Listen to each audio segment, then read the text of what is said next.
Standing in that mahogany-paneled law office, I never expected those words to shatter everything I believed about my family. Sarah Mitchell, the lawyer announced, adjusting his glasses as he read from Grandpa's will. You are the sole inheritor of the family estate on Maple Street. My mother's face went ghost white. My brother Marcus dropped his coffee cup. For 25 years, they told me that house belonged to Marcus. They lied. And this was just the beginning of discovering how deep their deception ran. But before I dive into this wild family betrayal story, let me know where you are watching from in the comments below. This tale of inheritance lies, and family revenge gets absolutely insane, so smash that like button and hit subscribe because you will not believe what my own mother and brother did to steal my inheritance. The twists coming up will leave you speechless. The silence in that law office stretched like a taut wire ready to snap. My mother, Patricia Mitchell, sat rigid in her chair, her manicured fingers gripping the armrests so tightly her knuckles had gone white.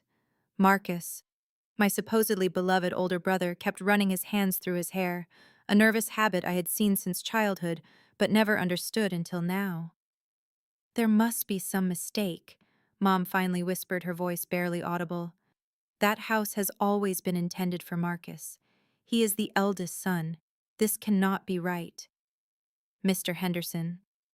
Grandpa's longtime attorney pulled out another document from the thick folder. Mrs. Mitchell, your father was very specific about his wishes. He updated this will just 6 months before his passing. He also left detailed instructions about why he made this decision. I felt like I was watching this scene unfold from outside my body. For my entire adult life, I had been told that the beautiful Victorian house on Maple Street, the house where I had spent countless summers with Grandpa, would go to Marcus. Mom had drilled this into me since I turned 18. The house stays in the male line, Sarah. That is just how our family has always done things. Because of this supposed family tradition, I had made significant life choices based on what I believed to be true. I had turned down a promotion that required relocating to Seattle because I wanted to stay close to family. I had delayed buying my own home, thinking I would never have the financial stability to afford something comparable to what Marcus would inherit. I had even broken up with my college boyfriend Jake when he got a job offer in Portland because I felt obligated to remain nearby to help care for the family property that would supposedly never be mine. What instructions did my grandfather leave? I asked, finding my voice for the first time since entering this office. Mr. Henderson opened the sealed envelope with deliberate care. He wrote this letter to be read specifically in the presence of all three of you. He cleared his throat and began reading in his measured professional tone. To my family, if you are hearing this, I am gone, and it is time for the truth to be revealed. For the past 15 years, I have been secretly documenting financial irregularities concerning my estate. Patricia. My daughter, you have been systematically embezzling money from the family business account that I established for estate maintenance. You have stolen approximately $97,000 over the past decade, using these funds for your personal expenses, including your gambling addiction that you believe nobody knows about. The words hit the room like physical blows. Mom's face had drained of all color, and she looked like she might faint. The lawyer continued reading Grandpa's words. Marcus, you have been complicit in this scheme. You have helped forge my signature on multiple documents, and you have been taking monthly payments from your mother in exchange for your silence. You have stolen family heirlooms from my home, including your grandmother's jewelry collection, which you sold without permission. I have documentation of these sales. I stared at my brother in disbelief. Marcus, who had always been the golden child who could do no wrong in everyone's eyes, had been stealing from our grandfather. Furthermore, Mr. Henderson continued, I have discovered that both of you have been telling Sarah that the house would go to Marcus, deliberately keeping her from knowing about her true inheritance rights. You have manipulated her life choices to keep her compliant and unquestioning. This deception ends now. My hands were shaking. Everything I thought I knew about my family was crumbling around me. The grandfather I had loved and respected had been watching, documenting, planning this moment of truth.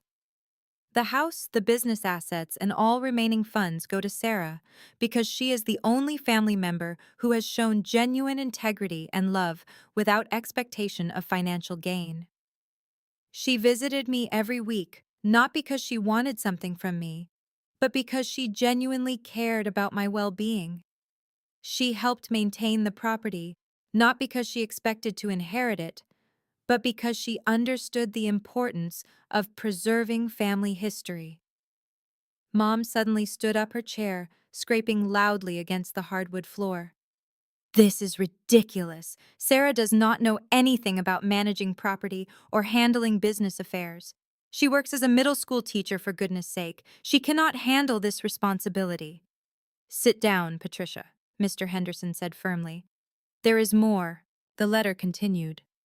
I have also discovered that you have been intercepting Sarah's mail, including correspondence from the property management company and tax assessor's office. You have been hiding information about property improvements and tax benefits that rightfully belong to her knowledge as the intended heir. This revelation hit me like a physical blow. For months, I had wondered why I stopped receiving certain pieces of mail. I had assumed it was postal service errors. Now I understood that my own mother had been stealing my mail to keep me ignorant about property matters.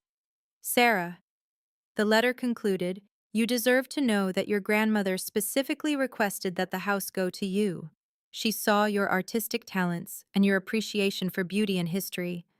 She wanted you to fill that house with love and creativity, not treat it as merely a financial asset to be sold or leveraged. Mr. Henderson folded the letter and looked directly at me. Your grandfather also left instructions for immediate legal action if any attempt is made to contest this will or to interfere with your inheritance rights. Marcus finally spoke up, his voice defensive and angry. This is completely unfair. I have been planning my entire future around inheriting that property. I already have contractors lined up to renovate it. I have business plans that depend on that asset. What business plans? I asked, though I was beginning to suspect I already knew the answer. I was going to flip the house, Marcus admitted, not seeming to realize how this revelation sounded. The property is worth at least $400,000 in the current market. I could sell it and use the profits to start my construction business. The final piece of the puzzle clicked into place. My brother had never cared about preserving Grandpa's home or maintaining family traditions. He had been planning to destroy everything Grandpa and Grandma had built together, simply to make money. Mr. Henderson handed me a thick folder containing all the legal documents, property deeds, and evidence that Grandpa had collected. Sarah, you now have legal ownership of the property, but you also have the documentation needed to pursue criminal charges for the embezzlement and fraud if you choose to do so. As I walked out of that law office, my entire world had been turned upside down. The family I thought I knew was built on lies and greed, but I was about to discover that this was only the beginning of the deception. Walking into the house that was now legally mine felt surreal. Every room held memories of Grandpa teaching me to refinish furniture, Grandma showing me her garden secrets, and family dinners where I thought we were all genuinely connected. Now I understood that while I was cherishing these moments, Mom and Marcus were calculating their value in dollars. I spent the first week alone in the house going through Grandpa's meticulously organized files. What I discovered made my stomach turn. He had not just been documenting the financial theft, he had been building a comprehensive case that revealed the full scope of their betrayal. In a locked filing cabinet, I found copies of bank statements showing that Mom had been systematically transferring money from the estate maintenance account to cover her gambling debts. The amounts were staggering: $3,000 here, $5,000 there, always timed to coincide with her weekend trips to the casino in Atlantic City. But the gambling was just the surface. Deeper in the files, I discovered that Marcus had been running a side business selling family antiques and collectibles. Items that should have been preserved for future generations had been quietly disappearing from the house. Grandma's china set worth over $10,000 had been sold to an antique dealer in Philadelphia. A Civil War-era photograph collection that had been in our family for 5 generations was gone, sold on eBay for a fraction of its historical value. The most devastating discovery came when I found a folder labeled Sarah's Education Fund. Inside were documents showing that Grandpa had established a college fund specifically for me when I was born. The fund had grown to over $75,000 by the time I graduated high school. I had never known this fund existed because Mom had convinced Grandpa that I had received a full scholarship and did not need the money. The truth was that I had struggled to pay for college working multiple jobs and graduating with $30,000 in student loan debt that I was still paying off at 28 years old. Mom had stolen my education fund and used it to cover Marcus's failed business ventures, including a restaurant that closed after 8 months and a contracting company that never got off the ground. Armed with this documentation, I decided it was time for the truth to come out publicly. But I knew I needed to be strategic about how I exposed their crimes. Simply confronting them privately would give them time to cover their tracks or manipulate the narrative. I started by contacting the family business partners who had trusted Mom to manage estate finances. Mr. Rodriguez, who owned the hardware store where Grandpa had an account for house maintenance supplies, was shocked to learn that Mom had been using the account for personal purchases. "She bought casino chips with that account," he asked, staring at the bank statements I showed him. "But she always told me the money was for emergency home repairs." Next, I visited Mrs. Patterson, our elderly neighbor, who had been Grandma's closest friend. When I showed her photos of the missing china set, her eyes filled with tears. "That china belonged to your great-grandmother," she said, her voice trembling with anger. "It came from Ireland in the 1800s. Your grandmother promised it would stay in the family forever." But the most powerful ally in my quest for justice turned out to be someone completely unexpected. While researching the antique sales, I discovered that Marcus had been working with a dealer named Tony Castellano, who specialized in buying undervalued family heirlooms from desperate sellers. When I called Mr. Castellano's shop, I expected resistance. Instead, he immediately asked me to come in for a conversation. "I have been waiting for someone from your family to contact me," he said when I arrived at his cluttered shop in downtown Philadelphia. "Your brother was selling pieces that I knew were worth far more than he was asking. When someone sells a Ming Dynasty vase for $500, you know something is not right."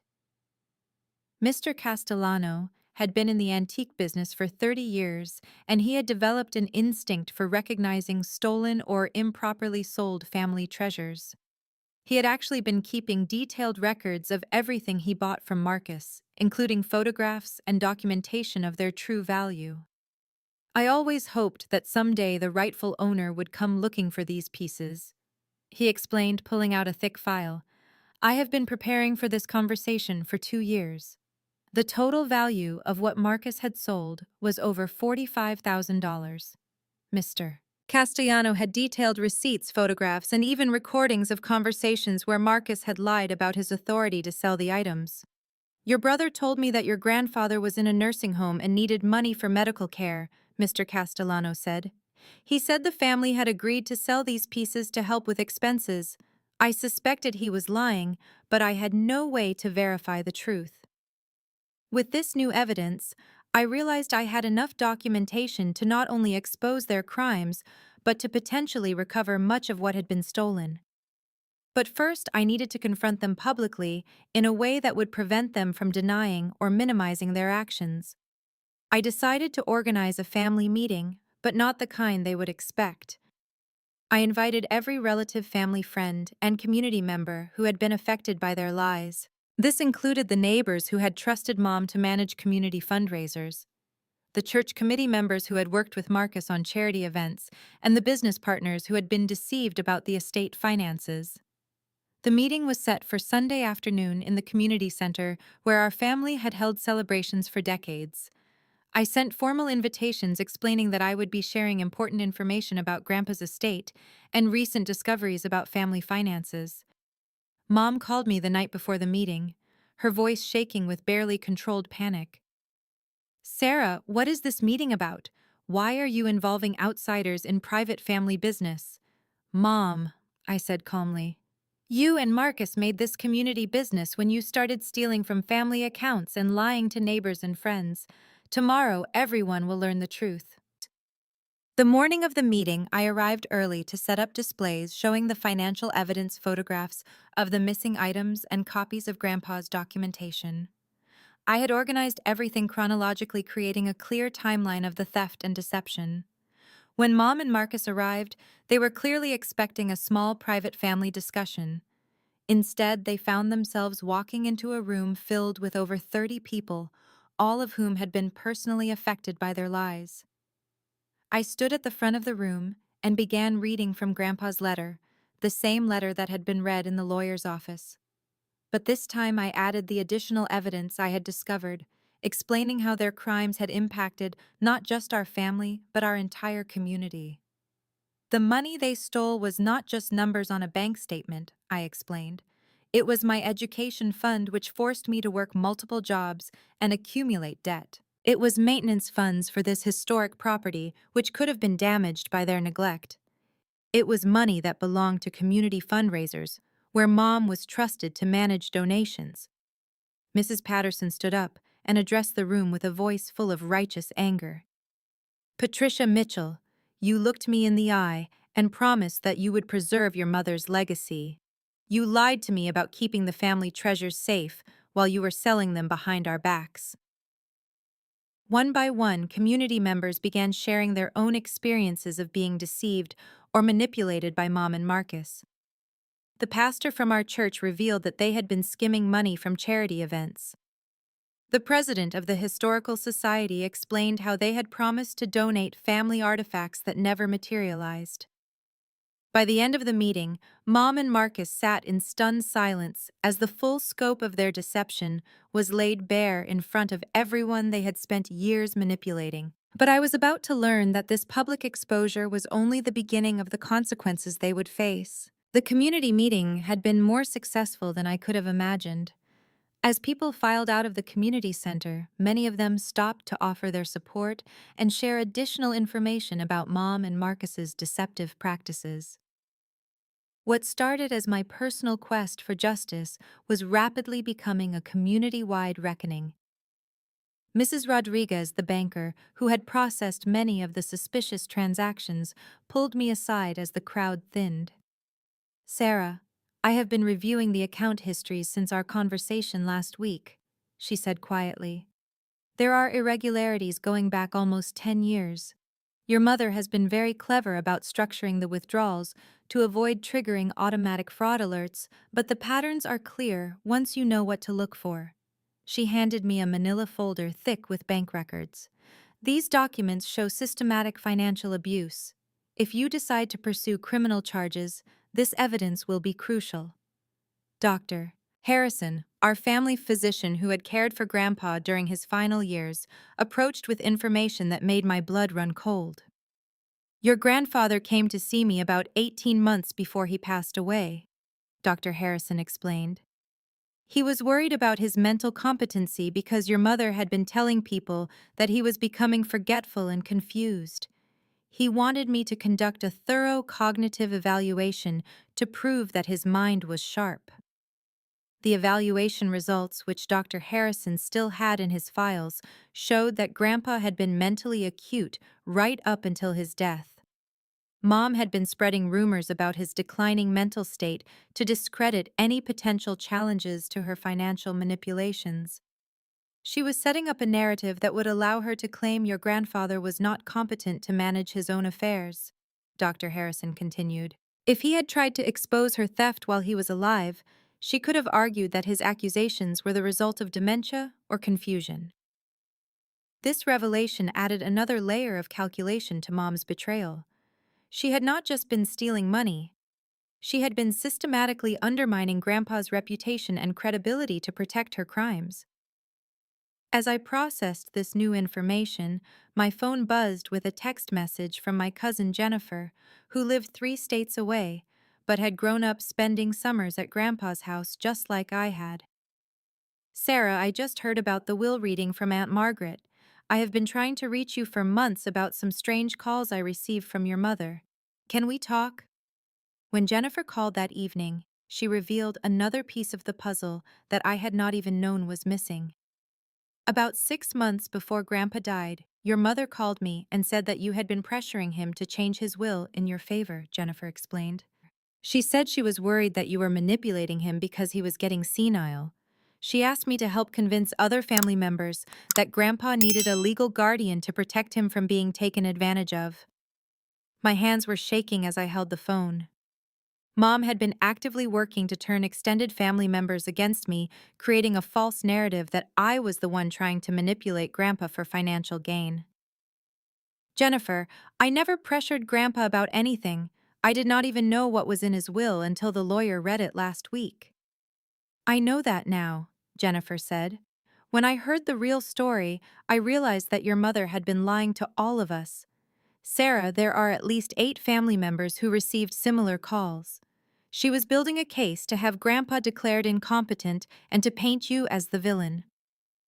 Over the next few days, I connected with family members across the country, all of whom had received manipulative phone calls from Mom. The scope of her deception was staggering. She had created an elaborate web of lies designed to isolate me from family support and to position herself as Grandpa's protector. But the most significant ally in my growing network turned out to be Marcus himself, though not in the way I expected. 3 days after the community meeting, Marcus called me, his voice subdued and different from the angry defensiveness he had shown in the lawyer's office. "Sarah, I need to talk to you. Can I come over to the house?" When he arrived, he looked exhausted and defeated. The confident, entitled brother I had known all my life seemed to have aged 10 years in the past week. "I have been thinking about everything that came out at that meeting." He began settling into Grandpa's old armchair. "There are things you still do not know about what Mom has been doing." For the next 2 hours, Marcus revealed details that painted an even darker picture of our mother's manipulations. He explained that she had been threatening him for years, using his early mistakes and financial dependence to control his actions. "When I was 22, and my first business failed, I made some stupid decisions," Marcus admitted. "I used company credit cards for personal expenses, and I did not report some cash income properly on my taxes. Mom found out about these mistakes and told me she would report me to the authorities unless I helped her with what she called managing Grandpa's finances." According to Marcus, Mom had been using his past mistakes as leverage to force his cooperation in the embezzlement scheme. She had convinced him that they were both protecting Grandpa from financial exploitation by outsiders while simultaneously draining his accounts for their own benefit. "She told me that you were planning to put Grandpa in a nursing home and sell the house to pay for your own debts," Marcus continued. "She said that we were saving the family property by taking control of the finances before you could manipulate him." I realized that Mom had been playing both Marcus and me against each other, feeding us different lies to prevent us from comparing notes and discovering her deception. "Marcus, she told me the house was always intended for you because of family tradition. She made me believe that I had no inheritance rights at all." We sat in silence for several minutes, both of us processing the full scope of how thoroughly we had been manipulated. "There is something else," Marcus said finally. "Mom has been in contact with a lawyer about contesting Grandpa's will. She is planning to argue that he was mentally incompetent when he wrote it, and that you influenced him unfairly." This information changed everything. I had assumed that after the public exposure, Mom would accept the consequences of her actions. Instead, she was doubling down on her deception and preparing for a legal battle. "She asked me to sign an affidavit saying that I witnessed you pressuring Grandpa about his will," Marcus continued. "She wants me to lie in court and say that you were manipulating him during his final months." I stared at my brother, trying to understand whether this conversation was genuine remorse or another manipulation. "What did you tell her?" "I told her I would think about it," Marcus said. "But Sarah, I cannot do this anymore. I cannot lie in court and destroy your life to protect myself from the consequences of what we did." Over the following week, I believed that Marcus and I were building a genuine alliance based on truth and accountability. He provided me with additional evidence of Mom's crimes, including recorded phone conversations where she had coached him on what lies to tell various family members. We worked together to organize the evidence for potential criminal charges, and Marcus agreed to testify honestly about the embezzlement and manipulation schemes. For the first time in our adult lives, I felt like we were actually functioning as a family team, united by honesty rather than divided by lies. But I was about to discover that this newfound alliance was just another layer of deception, and that Marcus was playing a longer game than I had imagined. The betrayal came on a Thursday morning when I received a call from Mr. Henderson Grandpa's lawyer asking me to come to his office immediately for an urgent matter. When I arrived, I found Marcus already sitting in the conference room, along with a lawyer I did not recognize. "Sarah," Mr. Henderson said gravely, "your brother has provided new testimony that significantly complicates the inheritance situation." Marcus would not meet my eyes as the unknown lawyer began speaking. "Ms. Mitchell, my client has provided sworn testimony that you did indeed pressure your grandfather about his will during his final months. He has also testified that you were aware of your mother's financial management of the estate and that you encouraged these activities because you believed they would benefit you ultimately." I felt like the floor had collapsed beneath me. Marcus, who had spent the past week working with me to document Mom's crimes, had turned around and provided false testimony that supported her version of events. "Furthermore," the lawyer continued, "my client has evidence that you have been manipulating family members and community leaders to support false accusations against your mother and brother." Marcus finally looked at me and I saw no remorse in his eyes, only cold calculation. "I am sorry, Sarah," he said, but his voice held no genuine emotion. "But I have to protect my own future. I cannot go to prison for embezzlement when there is another explanation for what happened." I realized with devastating clarity that Marcus had never been genuinely repentant. His week of cooperation had been a strategic effort to learn exactly what evidence I had gathered so that he and Mom could craft their legal defense accordingly. "You used me," I said, my voice barely above a whisper. "We all use each other," Marcus replied. "You were using me to get information about Mom's activities. I was using you to understand how much evidence you had collected. Now I am using that information to protect myself." As I left that law office for the second time in 2 weeks, I felt more alone and betrayed than ever before. The brother I had hoped to reconcile with had revealed himself to be just as calculating and manipulative as our mother. But Marcus had made one crucial mistake in his betrayal. He had underestimated my determination and my growing network of allies who were motivated by justice rather than self-interest. The war for truth was far from over. Walking out of that law office, I felt like I was drowning in quicksand. Every step I took to expose the truth seemed to pull me deeper into a web of lies that Mom and Marcus had been weaving for years. The brother I had trusted with my evidence had weaponized my honesty against me, and now I faced the very real possibility of losing everything. The legal implications of Marcus's false testimony were immediate and devastating. Within 48 hours, Mom's lawyer had filed a formal challenge to Grandpa's will, claiming that I had exercised undue influence over a mentally compromised elderly man. They were seeking to have the entire will declared invalid, which would mean the estate would be distributed according to state inheritance laws, giving Mom control over everything. But the personal consequences were even more painful than the legal ones. Marcus's betrayal had fractured my relationship with several family members, who now questioned whether his allegations might contain some truth. My Aunt Margaret, who had initially supported me after hearing about the embezzlement, called to express her confusion. "Sarah, I do not know what to believe anymore," she said during a tense phone conversation. "Marcus seems so convinced that you were manipulating your grandfather. He showed me text messages that he claims prove you were coaching Grandpa on what to say about the will." I asked to see these supposed text messages, but Margaret said Marcus had only shown them to her briefly and had not provided copies. This was clearly another fabrication, but the damage was already done. The seed of doubt had been planted, and it was growing. Even worse, Marcus's false testimony had given Mom ammunition to paint herself as the victim in this situation.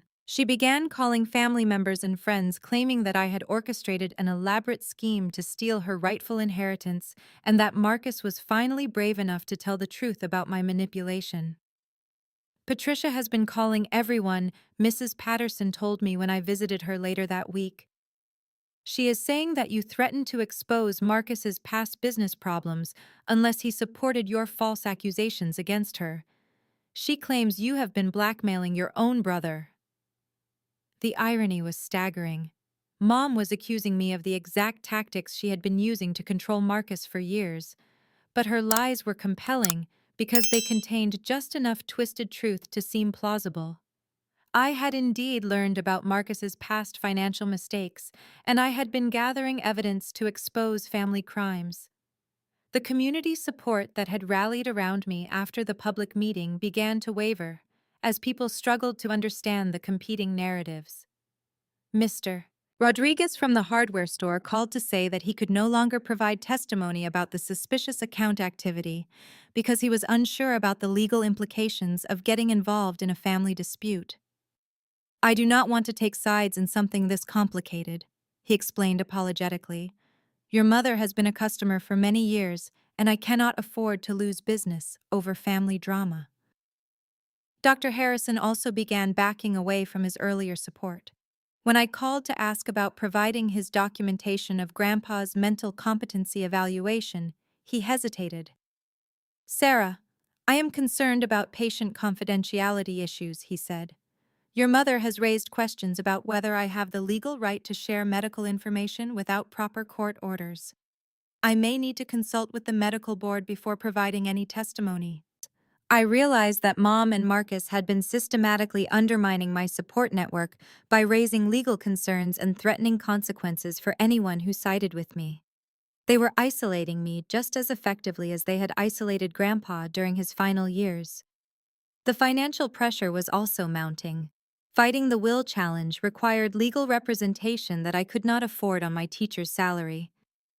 Mr. Henderson explained that defending against Mom's accusations would likely cost at least $50,000 in legal fees money I simply did not have. We can fight this, he assured me. But you need to understand that your mother and brother have significant resources and a legal team that specializes in inheritance disputes. This could drag on for years, and there are no guarantees about the outcome.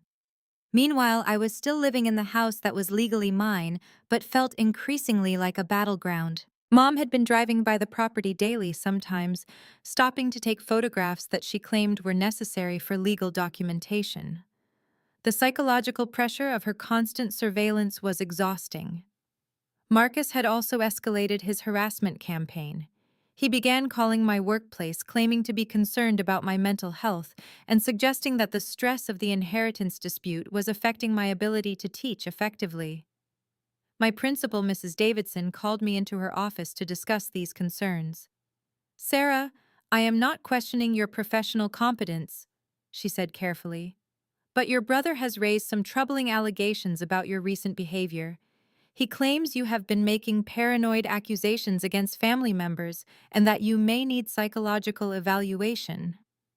I realized that this was part of Mom's strategy to recreate the same dynamic she had used against Grandpa. If she could convince people that I was mentally unstable, she could argue that any evidence I had gathered was the product of delusional thinking. The lowest point came when I discovered that someone had been entering the house while I was at work. Nothing was stolen, but small things were moved or rearranged in ways that made me question my own memory. A photograph would be turned face down, or a book would appear on a different shelf from where I remembered placing it. At first, I thought I was imagining these changes, which made me wonder if the stress really was affecting my mental state. But then I found muddy footprints that clearly did not match my shoes, and I realized that someone with a key was deliberately gaslighting me. When I called the police to report the break-ins, the responding officer was sympathetic, but explained that without evidence of theft or damage, there was little they could do about family members entering a property that was under legal dispute. Your mother claims she has legitimate access to the house for the purpose of documenting assets for the inheritance challenge, Officer Martinez explained. Until a court determines otherwise, we cannot treat this as criminal trespassing. I felt trapped in my own home, constantly looking over my shoulder and questioning my own perceptions. The isolation was crushing, and I began to understand how victims of psychological abuse can lose their sense of reality when constantly surrounded by lies and manipulation. The breaking point came when I received a letter from the county tax assessor's office informing me that there were unpaid property taxes dating back 18 months. The total amount due, including penalties and interest, was over $12,000. If not paid within 30 days, the county would begin foreclosure proceedings. When I called the tax office for clarification, I learned that Mom had been receiving the tax bills at her address, which was listed as the property contact for estate matters. She had simply ignored these bills, allowing them to accumulate, with the apparent intention of forcing a tax sale that would remove the property from my control. The previous owner set up a mailing address change about 2 years ago, the tax clerk explained. All correspondence about this property has been going to Patricia Mitchell at her residential address. I did not have $12,000, and the 30-day deadline made it impossible to appeal or negotiate a payment plan. It appeared that Mom had orchestrated a situation where I would lose the house regardless of the outcome of the will challenge. Sitting in Grandpa's kitchen that night, surrounded by the memories of Sunday dinners and holiday celebrations, I felt completely defeated. Mom and Marcus had outmaneuvered me at every turn, using resources and tactics I could not match. They had turned my honesty against me, isolated me from my support network, and created financial pressure that seemed insurmountable. But just when everything seemed hopeless, I was about to discover that I had an ally I never knew existed. Someone who had been watching this family drama unfold with professional interest and personal investment in seeing justice served. The phone call that changed everything came on a Friday evening when I was sitting on Grandpa's front porch, trying to figure out how to come up with $12,000 in 3 weeks. The number was unfamiliar, but the voice on the other end introduced himself in a way that immediately got my attention. Ms. Mitchell, this is Detective Robert Kane with the Financial Crimes Unit of the State Police. I have been investigating a case that I believe intersects with your family's situation. Would it be possible for us to meet tomorrow? Detective Kane explained that he had been tracking a gambling money laundering scheme that involved several casinos in Atlantic City. Mom's name had appeared in their investigation as someone who had been making unusually large cash transactions that triggered federal reporting requirements. Your mother has been depositing and withdrawing amounts just under the $10,000 threshold that requires banks to file currency transaction reports. Detective Kane explained when we met at a coffee shop the next morning. This structuring behavior is illegal in itself, but it also led us to investigate the source of her cash flow. He opened a thick file that contained surveillance photographs, bank records, and transaction logs spanning 3 years. The evidence showed a clear pattern of Mom converting embezzled funds into casino chips, playing minimally to create the appearance of gambling winnings, and then cashing out the chips as apparently legitimate income. She has been washing stolen money through the casino system, Detective Kane continued. This is a federal crime that carries serious prison time, and we have been building a case for the past 8 months. When the detective's investigation had uncovered the full scope of Mom's financial crimes far beyond what Grandpa had documented. She had been stealing not just from the family estate, but from multiple sources, including the church fundraising accounts she managed and a charity organization where she volunteered as treasurer. The total amount we have identified exceeds $200,000 over 4 years, Detective Kane said. Your grandfather's documentation was actually crucial to our investigation, though we did not realize the family connection until recently. He explained that Grandpa had contacted the state attorney general's office 6 months before his death, providing evidence of the embezzlement and requesting an investigation. However, he had died before the investigation was fully launched, and his evidence had been filed as part of a larger financial crimes case. Your grandfather was far more strategic than your family realized, Detective Kane continued. He was not just documenting theft for inheritance purposes. He was building a criminal case that would ensure justice, even after his death. This revelation completely reframed my understanding of Grandpa's final months. He had not been a confused elderly man falling victim to manipulation. He had been a determined investigator, systematically gathering evidence to protect his family and community from ongoing criminal activity. Detective Kane then shared information that made my heart race with hope and vindication. "We have been monitoring your mother's communications as part of our investigation," he said. "We have recorded phone calls where she discusses coaching your brother to provide false testimony about your involvement in the financial irregularities." He played audio recordings that captured Mom's voice clearly instructing Marcus on what lies to tell and how to frame me as the perpetrator of her crimes. In one particularly damning conversation, she explicitly stated her plan to use false accusations to discredit my evidence and maintain control over the estate. "Sarah has no idea how much evidence we have gathered," Mom's voice said clearly through the detective's speaker. "Once Marcus testifies that she was the one pressuring Grandpa about money, no one will believe her accusations against us." The recordings proved beyond doubt that Marcus's recent testimony was perjury coordinated by Mom to obstruct justice and interfere with the inheritance process. More importantly, they demonstrated that my allegations about the embezzlement and manipulation were not only true, but represented a fraction of their actual criminal activity. "Ms. Mitchell, we are prepared to arrest your mother and brother next week on federal charges of money laundering, embezzlement, wire fraud, and conspiracy," Detective Kane explained. "Their convictions will automatically invalidate their challenge to your grandfather's will and expose their testimony as perjury."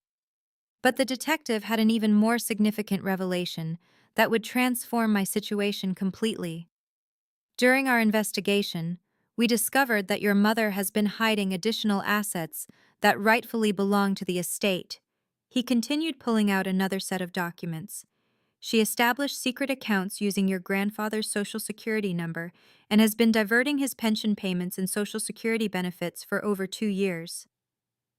The hidden accounts contained over $80,000 that should have been part of Grandpa's estate. Combined with the recovery of stolen funds from the money laundering investigation, the estate was actually worth far more than anyone had realized." Furthermore, Detective Kane added, "the federal seizure laws allow us to recover assets purchased with stolen funds. Your mother's house, her car, and several investment accounts will be subject to forfeiture. These assets will be returned to their rightful owners, including the estate and the charitable organizations she defrauded." As I absorbed this information, I realized that Detective Kane represented far more than just law enforcement intervention. He was the ally I desperately needed, someone with the resources and authority to cut through Mom and Marcus's manipulation and expose the truth through official legal channels. "Detective Kane, what about the unpaid property taxes that are threatening foreclosure on Grandpa's house?" He smiled for the first time during our conversation. "That situation is about to be resolved. Our investigation revealed that your mother deliberately intercepted tax notices as part of her scheme to force you out of the property. The county has agreed to waive penalties and accept a payment plan once they understand the circumstances.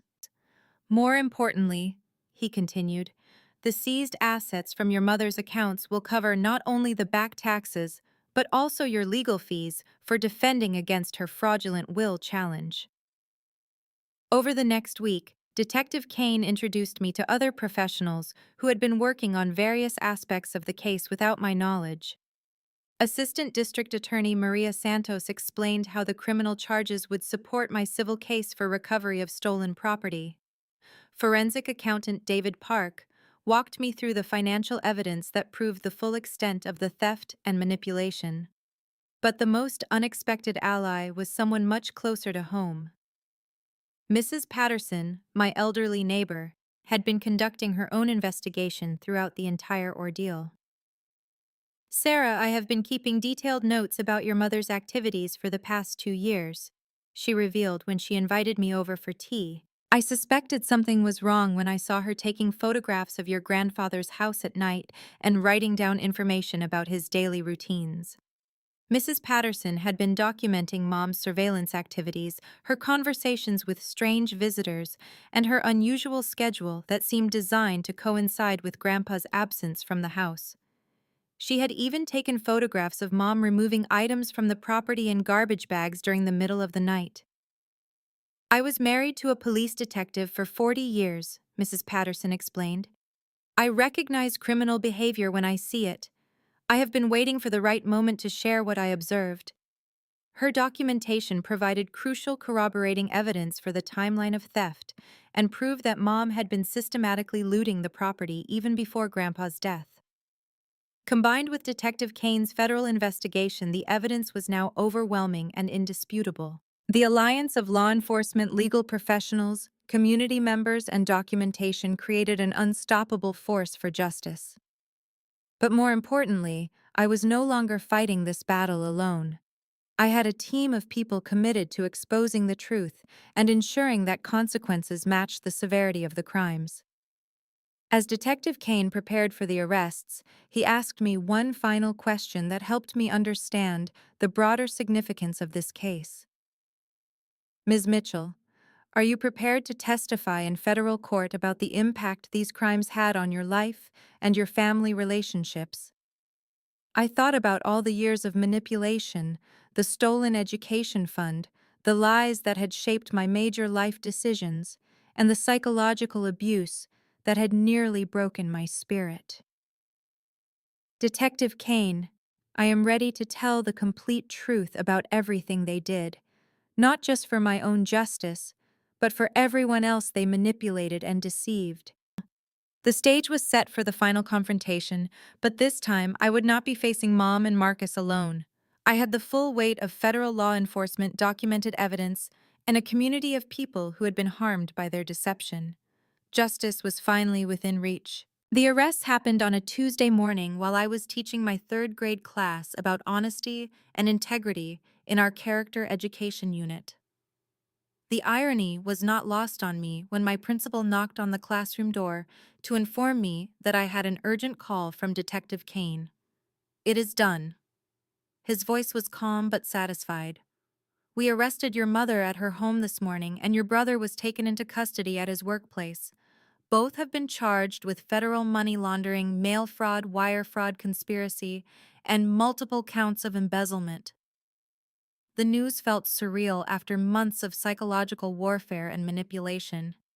The people who had controlled my family narrative for so long were finally facing consequences that matched their actions.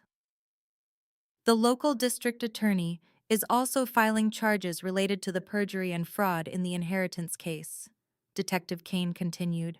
Your mother's challenge to the will has been withdrawn by her attorney, who recognized that defending it would now be impossible. Within hours, the story broke in the local newspaper and spread throughout our community like wildfire. The headline read, "Local Woman Arrested in Federal Money Laundering Scheme Involving Family Estate Fraud." The article detailed the full scope of Mom and Marcus's crimes, including their theft from charitable organizations and their systematic manipulation of family members. The community response was immediate and overwhelming. My phone rang constantly with calls from neighbors, family members, and friends who wanted to apologize for doubting my accusations and to offer their support. Mrs. Rodriguez from the bank called to say that she was prepared to testify about any suspicious transactions she had processed over the years. "Sarah, I should have trusted my instincts about those unusual withdrawals," she said. "Your mother was very convincing when she explained them, but I knew something felt wrong." Dr. Harrison also called to apologize and to offer his full cooperation with the criminal case. "Your grandfather would be proud of your courage in fighting for the truth," he said. "He always believed that justice would eventually prevail." But the most meaningful response came from extended family members who had been manipulated by Mom's lies. My cousin Jennifer drove down from Maryland to apologize in person for believing the false stories about my character. "I should have known that you would never manipulate Grandpa for money," she said as we sat in his kitchen. "You loved him for who he was, not what he could give you. I am sorry it took criminal charges for me to see the truth." One by one, family members who had distanced themselves began reaching out to rebuild relationships that had been damaged by years of manipulation and lies. We discovered that many of us had received different versions of the same false stories, designed to keep us from comparing notes and recognizing the deception. The legal proceedings moved swiftly once the evidence was presented. Mom and Marcus's attorney advised them to accept plea agreements rather than risk even harsher sentences at trial. The federal charges alone carried potential prison terms of up to 20 years each. Mom pled guilty to all charges and received 8 years in federal prison, along with orders to pay full restitution to all victims. Marcus received 6 years after cooperating with prosecutors to provide additional evidence about the money laundering scheme. The civil asset forfeiture process recovered over $150,000 in stolen funds, which were distributed among the estate, the defrauded charities, and the community organizations that had been victimized. The property taxes on Grandpa's house were paid from these recovered funds, securing my legal ownership once and for all. But beyond the financial recovery, the criminal convictions provided something even more valuable: complete vindication of everything I had claimed about their deception and abuse. The court records became public documentation that I had been telling the truth all along, while Mom and Marcus had been lying consistently throughout the entire ordeal. 6 months after the arrests, I organized another community meeting, but this one was a celebration rather than a confrontation. I invited everyone who had been affected by Mom and Marcus's crimes to join me in announcing the establishment of the Thomas Mitchell Memorial Foundation, named after Grandpa, and dedicated to protecting elderly people from financial abuse. My grandfather spent his final months documenting crimes and building a case for justice. I addressed the gathered crowd. He understood that protecting one family member meant protecting the entire community from predators who exploit trust and family relationships. The foundation, funded partially by the recovered stolen assets, would provide legal assistance for families dealing with elder financial abuse and education programs to help people recognize the warning signs of manipulation and fraud. Mrs. Patterson, now in her 80s but as sharp as ever, had agreed to serve as the foundation's first board president. "Your grandmother would be so proud of what you have accomplished," she told me after the meeting. "You have turned your pain into purpose, and that is the greatest victory of all." The house on Maple Street, which had been the center of so much conflict, became a sanctuary for healing and rebuilding relationships. I had decided to restore it exactly as Grandpa and Grandma had maintained it, preserving the family history that Mom and Marcus had been so eager to destroy for profit. My brother's former business partner contacted me to return several family heirlooms that Marcus had sold to him under false pretenses. Mr. Castellano, the antique dealer who had unknowingly purchased stolen items, worked with me to track down other pieces that could be recovered and returned to their proper place in the family home. "This house has good energy now," Mrs. Patterson observed during one of her frequent visits. "The lies and manipulation are gone, replaced by truth and genuine relationships." The most unexpected blessing came when I reconnected with Jake, my college boyfriend, whom I had broken up with years earlier because I thought I needed to stay close to family. He had followed news of the case online and reached out to congratulate me on my courage. "I always wondered why you suddenly became so focused on staying near your family," he said during our first phone conversation in 7 years. "Now I understand that you were being manipulated just like everyone else." Jake had built a successful career as a civil engineer in Portland, but had never married.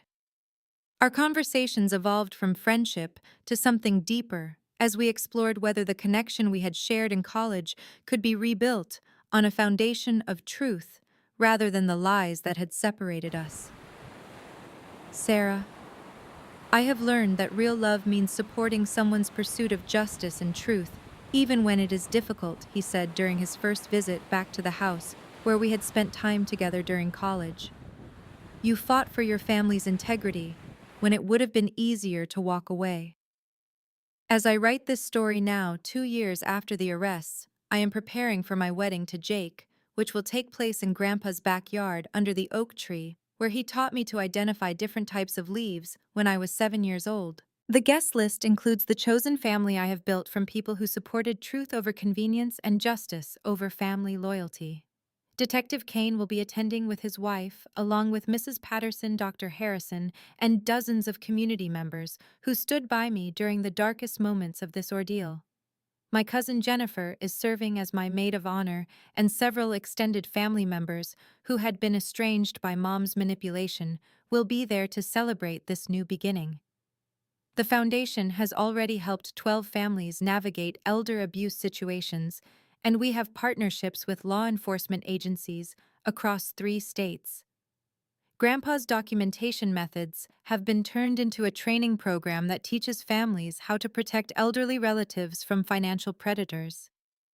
Mom and Marcus remain in federal prison serving their sentences. I have chosen not to visit or communicate with them, focusing instead on building positive relationships with people who share my values of honesty and integrity.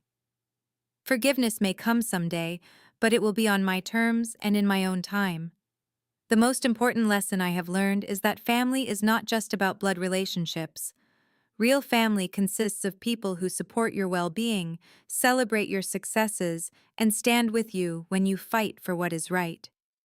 Some of my closest family members now are people who were strangers before this ordeal began. Every morning when I wake up in the house that is rightfully mine, I remember Grandpa's words from his final letter.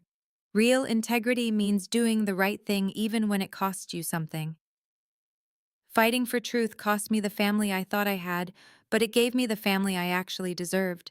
Have you ever discovered that your family was built on lies and manipulation? How did you find the courage to fight for truth when everyone around you chose convenience over justice? Share your story in the comments below, because your experience might help someone else who is struggling with similar betrayal.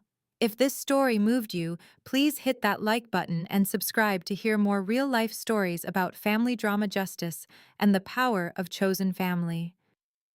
Share this video with anyone who needs to know that standing up for truth is always worth it, even when the cost seems overwhelming. Thank you for joining me on this journey from betrayal to justice. Remember that your integrity is worth more than any inheritance, and the family that truly loves you will support your pursuit of truth rather than ask you to enable lies. May you find the courage to choose truth over comfort, and may justice find its way to your story just as it found its way to mine.